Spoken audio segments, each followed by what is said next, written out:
at least 4 times, and I went through all 1,854 footnotes. I started to read your book, Mr. Dershowitz. I then came to chapter 1, footnotes 10, footnote 11, footnote 12, footnote 13, footnote 14, footnote 15, footnote 16. All of the quotes are from Joan Peters. They are so from Joan Peters that you have a long quote here from Mark Twain on pages 23 to 24. I turn to Joan Peters, page 159 to 60. The identical quote from Twain with the ellipses Is in the ellipses. Is the Twain quote wrong? With the ellipses. Is the Twain Let me quote finish, wrong? sir. No, but the key with is the ellipses in the same places. The identical quote from Twain with the ellipses in the same places. It's been widely quoted, as you know. Really, now, Mr. Dershowitz? What's your point? Is it a correct quote? Let me finish, Mr. Dershowitz. I want to ask you a question. Is it an accurate quote of Twain? Did Twain say Professor what Dershowitz, I quote him as the saying? way we can have a civilized discussion here is that each person will get a chance to make their point and won't be cut off. So you have nearly a full-page quote from one William Young, a British consul from May 1839. Is it an accurate quote? On page 8, I'm going to finish, sir. On page 18 of your book, I turn to Joan Peters, page 184, the identical quote with the ellipses. I'm holding it up for the camera. Perhaps they can see. This is the length of the quote. Is it an accurate quote? The ellipses in the identical place. Last point.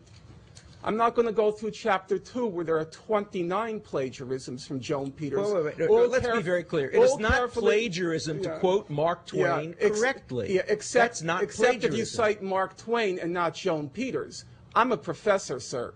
I know what plagiarism is. And plagiarism is? Well, let's hear your definition of plagiarism. No, we're not going to get involved in that now. So you're using a word and you're not going to tell us what you mean by it. I'm going to give the documentation, and you know what? We'll let everybody else decide for themselves, because the documentation. One last example, and I want to make it very clear. In Joan Peters' book, From Time Immemorial, she coins a phrase. The phrase is turn speak. And she said, no, she borrows it from. She borrows it from.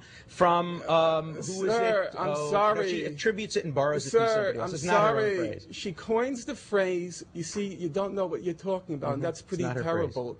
She coined the phrase "turn speak," and she says she's using it as a play off of George Orwell, which, as all listeners know, used the phrase "newspeak." Right. And she coined her own phrase. Turn speak. You go to Mr. Dershowitz's book, he got so confused in his massive borrowings from Joan Peters that on 2 occasions, I'll cite them for those who have a copy of the book, on page 57 and on page 153, he uses the phrase, quote, George Orwell's turn speak. Turn speak is not Orwell, Mr. Dershowitz. You're the Felix Frankfurter Chair at Harvard. Yes. You must know that Orwell would never use such a clunky phrase as turn speak. I like it. I think it's a very elegant well, phrase. maybe you like it, and I do. evidently Joan Peters liked it. But George Orwell never heard of it, to the best of my knowledge. we have to break for stations. Just one sec. Just one sec. We have to wait. Just one sec. Fine. We have to break for stations to identify themselves. They have 60 seconds, and when we come back, Professor Dershowitz can respond. We're talking to Professor Alan Dershowitz. He's author of a new book. It's called The Case for Israel, in debate with Norman Finkelstein. Among his books, The Holocaust Industry and Image and Reality of the Israel-Palestine Conflict. You're listening to Democracy Now! Stay with us. Look at the charts.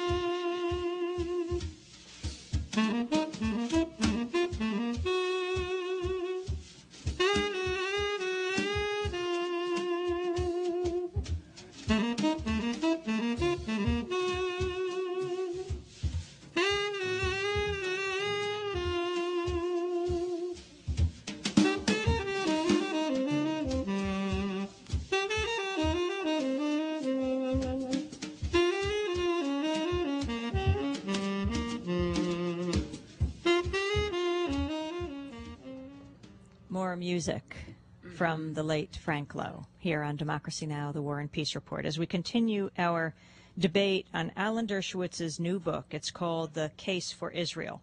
Alan Dershowitz is professor of law at Harvard Law School, in discussion with Norman Finkelstein, who teaches at DePaul University in Chicago.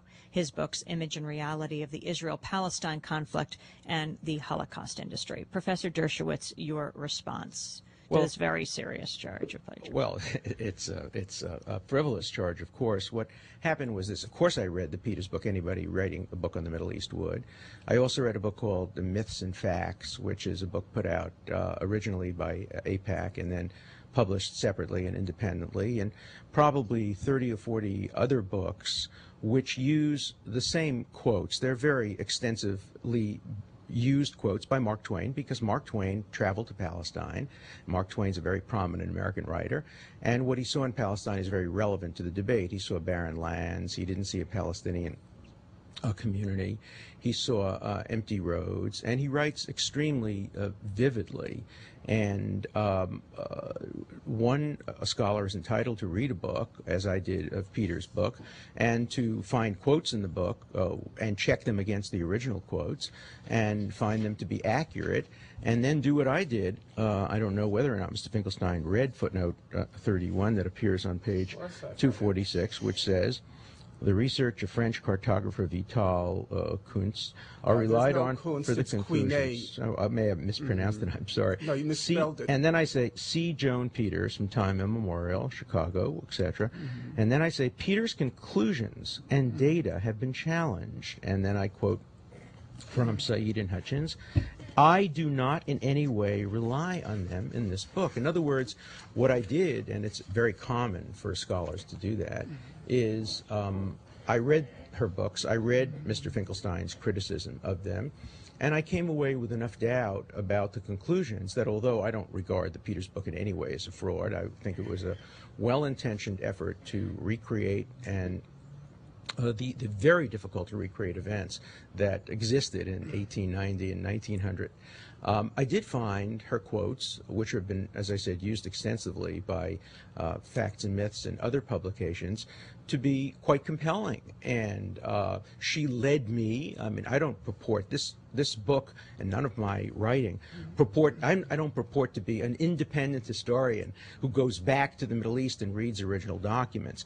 I'm making a case. I'm doing what a lawyer would do. And what lawyers do is they find sources, they check the sources. I had a research staff that obviously checked the sources.